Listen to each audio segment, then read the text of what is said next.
ഒരു നോക്കു കാണുവാൻ കാത്തിരുന്നവൾ മിഴിയകന്നു പോയോ.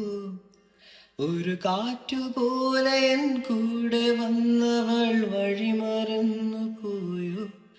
ഒരു കഥയായി അവളകലും,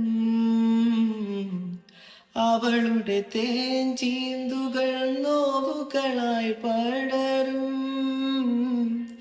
അലയുമൊരു കാറ്റിൻ ഇതളുകളായി വിട പറയാൻ ഇനി എന്തേ ഈ വഴിയിൽ. വഴിമറയുമേതോ നിഴലിൽ വിരലുകളാൽ അരികിലൊരോമൽ തിരിയണയും നിമിഷം.